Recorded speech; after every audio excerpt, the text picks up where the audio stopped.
नमस्कार दोस्तों। हमारे देश का हर त्योहार हमारे देश की संस्कृति और इतिहास से जुड़ा हुआ है। जैसे दीपावली के साथ राम, दही हांडी के साथ श्री कृष्ण, नवरात्रि के साथ माता जी, वैसे ही होली के साथ भक्त प्रहलाद की भक्ति। ये सारे जितने भी त्योहार हैं हमारे देश में बड़े धूमधाम से मनाया जाता था और इसलिए हमारे देश को त्योहारों का देश कहा जाता है। लेकिन आजकल लोगों की सोच मॉडर्न हो गई है। हम विदेशी कल्चर की वजह से अपना कल्चर भूल रहे हैं। हम हमारे त्योहार को कम महत्व देते हैं, लेकिन ये हमारे त्योहार ही तो हैं दोस्तों, जो हमारे आने वाली पीढ़ी को ज्ञान देती है और इसलिए हमें हमारी आने वाली पीढ़ी को अपनी संस्कृति और भारतीय होने पर गर्व कराना होगा।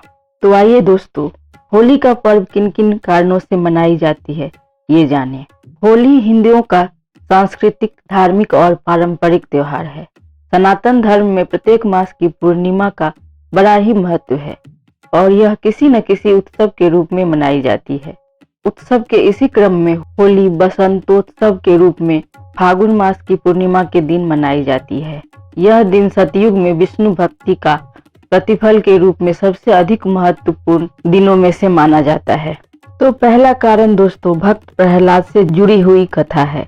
हिंदू धर्म के अनुसार होलिका दहन मुख्य रूप से भक्त प्रहलाद की याद में किया जाता है। भक्त प्रहलाद राक्षस कुल में जन्मे थे, परंतु वे भगवान नारायण के अनन्य भक्त थे। उनके पिता हिरण्यकश्यप को उनकी ईश्वर भक्ति अच्छी नहीं लगती थी, इसलिए हिरण्यकश्यप ने भक्त प्रहलाद को अनेकों प्रकार के जघन्य कष्ट दिए। उनकी बुआ होलिका, जिसको एक ऐसा वस्त्र वरदान में मिला हुआ था जिसको पहनकर आग में बैठने से उसे आग नहीं जला सकती थी, होलिका भक्त प्रहलाद को मारने के लिए वह वस्त्र पहनकर उसे गोद में लेकर आग में बैठ गई। भक्त प्रहलाद की विष्णु भक्ति के फलस्वरूप होलिका जलकर भस्म हो गई और भक्त प्रहलाद का बाल भी बांका नहीं हुआ। शक्ति पर भक्ति की जीत की खुशी में यह पर्व मनाया जाने लगा। साथ में रंगों का पर्व यह संदेश देता है कि काम, क्रोध, मद, मोह एवं लोभ रूपी दोष को त्याग कर ईश्वर की भक्ति में मन लगाना चाहिए। दूसरा कारण राधा कृष्ण के पवित्र प्रेम है दोस्तों। होली का त्योहार राधा कृष्ण के पवित्र प्रेम से भी जुड़ा हुआ है। पौराणिक समय में श्री कृष्ण और राधा की बरसाने की होली के साथ ही होली आज भी बरसाने और नंदगांव की लठमार होली विश्वविख्यात है। तीसरा कारण कामदेव की तपस्या है।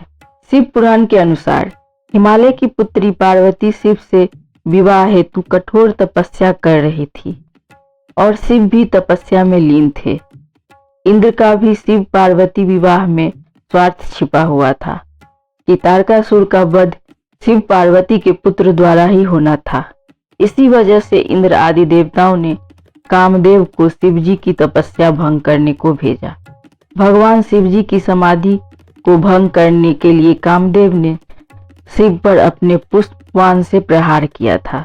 उस वान से शिव के मन में प्रेम और काम का संचार होने के कारण उनकी समाधि भंग हो गई। इससे क्रुद्ध होकर शिव जी ने अपनी तीसरी नेत्र खोला और कामदेव को भस्म कर दिया। शिव जी की तपस्या भंग होने के बाद देवताओं ने शिव जी को पार्वती से विवाह करने के लिए राजी कर लिया। कामदेव की पत्नी रति को अपने पति के पुनर्जीवन का वरदान और शिव जी का पार्वती से विवाह का प्रस्ताव स्वीकार करने की खुशी में देवताओं ने इस दिन को उत्सव की तरह मनाया। यह दिन फागुन पूर्णिमा का ही दिन था।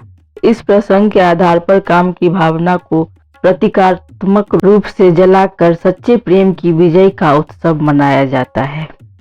अगर आपको ये वीडियो पसंद आया हो तो इसे लाइक कीजिए और अपने जानने वालों के साथ शेयर कीजिए। साथ ही चैनल को सब्सक्राइब करना और बेल आइकन को दबाना ना भूलें। अगर दोस्तों आपके पास कोई सवाल या सुझाव हो तो कमेंट सेक्शन में बताना ना भूलें। धन्यवाद।